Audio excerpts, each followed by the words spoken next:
Okay, here's how you explain it. You understand the difference between a commercial bank and an investment bank? Of course. Kenzie? No. Investment banks are gamblers. Commercial banks are where you have a savings account and a checking account. I do, just for viewers at home who may not be reading up on this, Glass-Steagall's Depression-era banking laws repealed in 1999 and prevented commercial banks from engaging in investment banking and insurance activities. It helped lead to the largest sustained period of economic growth in U.S. history. A 60-year expansion of the middle class, the largest increase in productivity, and the largest increase in median income. And you know what happened next? We cheated on the perfect guy with the guy who helped us. Yes, we repealed Glass-Steagall. In the new system, lenders sold the mortgages to investment banks. The investment banks combined thousands of mortgages and other loans, including car loans, student loans, and credit card debt, to create complex derivatives called collateralized debt obligations, or CDOs. The investment banks then sold the CDOs to investors. Now when homeowners paid their mortgages, the money went to investors all over the world. AIG, the world's largest insurance company, was selling huge quantities of derivatives called credit default swaps. Credit default swaps worked like an insurance policy. If the CDO went bad, AIG promised to pay the investor for their losses. And when they asked me why they did that? Fees. Hundreds of millions in fees. Yeah, and she figured the housing market would just keep going up, but then the unexpected happens. Housing prices go down. Poor bastard who bought his dream house, the teaser rate on his mortgage runs out, his payments go up, he defaults. Mortgage-backed securities tank. AIG has to pay off the swaps. AIG can't pay. AIG goes under. Every bank they insure books massive losses on the same day. And then they all go under. It all comes down. The whole financial system? How can the banks let this happen? It's fueled by stupidity. Well, that's not stupidity, that's fraud. Tell me the difference between stupid and illegal, and I'll have my wife's brother arrested. If we do not act boldly and immediately, we will replay the Depression of the 1930s, only this time it will be far, far worse. What say you? Well, I disagree, but I also think we have to get rid of Dodd-Frank. The banks aren't loaning money to people that need it. The banks will give me all the money I need because I don't need the money. Anybody that doesn't need money is a great candidate to get money. If you need money to create jobs, to build something, whether it's buildings or a company, the banks are there. The regulators are running the banks. Held the banks out, and we did not break them up. True. Was that a bad idea? Yes. Banks took the money the American people gave them and they used it to pay themselves huge bonuses and lobbied the Congress to kill big reform. When all was said and done, only one single banker went to jail. Yeah, everybody knows that. Well, now everybody knows it. Hi, my name's Adam, and I study the socioeconomics of behavior here at Gallatin. This is a montage of clips that I put together from popular culture, which seek to explain what happened during the 2008 subprime mortgage crisis. It was actually really easy for me to put these clips together because the narrative of the crisis that they tell is pretty straightforward. A bunch of really wealthy people decided that they wanted even more wealth, so they decided to do deceptive and illegal things to do it, and thereby destroy the US economy. And what happened next? Our government rewarded them with huge bailouts, refused to hold them accountable for what they did, and refused to put in place the necessary reforms to keep a crisis like this from happening again. Seems pretty straightforward, right? Well, actually, the 2008 subprime mortgage crisis is a uniquely complicated economic phenomenon that has a lot to do with not only economics, but psychological perception, legality, and ethics, which makes it really difficult to put in a regulatory framework to solve the problems of the crisis and get restitution for those harmed by it. Today I'm going to be talking about my senior project, which looks at narratives of the crisis and how these relate to solving problems of public policy related to it in the future. As I said, I study the socioeconomics of behavior here at Gallatin. I study how economic thought intersects with sociology, psychology, legal studies, and politics. There are three central tenets of my concentration, and although all of them are really important, there's one that I want to talk about today, which is economic narrative.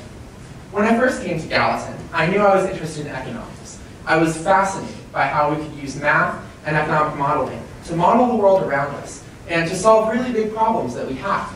But something kept coming up in my studies that bugged me a little bit. A question: if we had all these methods to understand economics, how come we haven't solved any of these problems? And so I started to look at that a little bit more critically. And I brought with me a quote today that I think explains a little bit of why. Economist Charles Edison said, "Economics, politics, and personalities are often inseparable." And what I think he means by this is that because economics creates the world around us, it's uniquely informed by us, by our personalities, our personal histories, our feelings, our emotions, our joys and our sorrows. And because of this, any analysis of economics that isn't comprehensive and includes these subjective variables really doesn't get to the heart of a lot of the problems that we have. And so I came up with a different discipline to look at economics, one that combines all these comprehensive perspectives, and that's the discipline of economic narrative.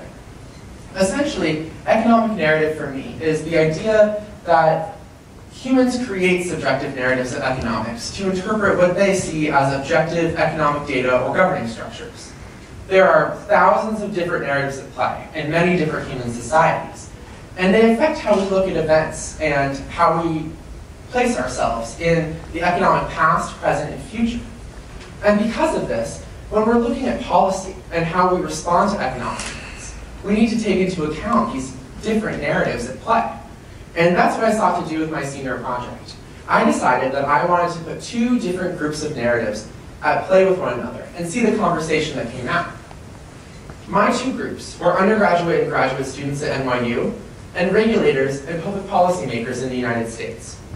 What I wanted to see was how these two narratives of the crisis, one by students and one by policymakers, were different.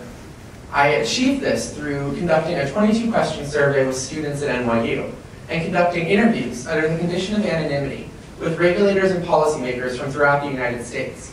And their answers really fascinated me and helped to sort of inform how I viewed these issues. The background of my questions and my project in general was informed by two groups of people. The top row are those that informed me about my understanding of the concept of economic narrative, how we create these stories.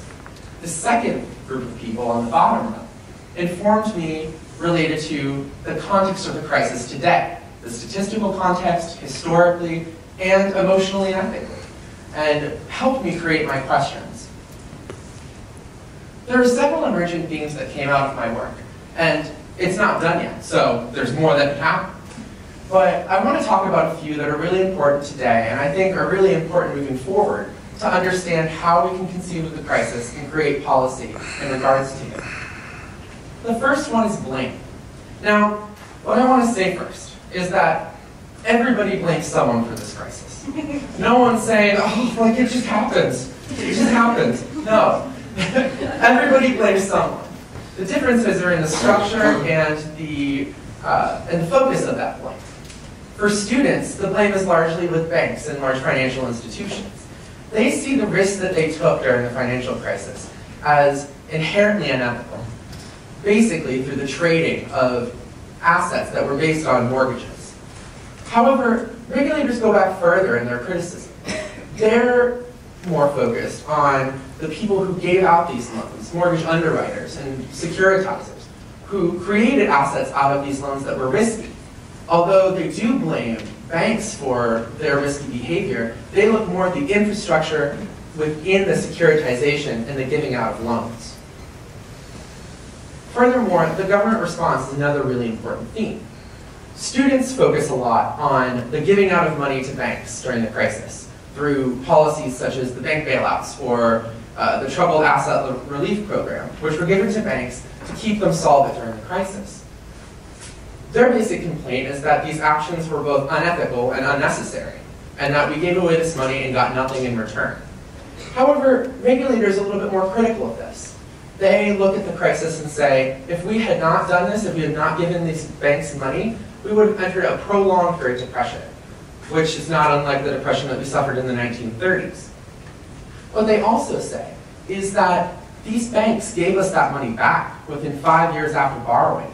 So although we shouldn't discount the suffering that has come at the hands of the subprime mortgage crisis, the banks have paid us back the money that they took from us. Furthermore, I want to talk about accountability, because this is one of the key issues that I looked at in my research.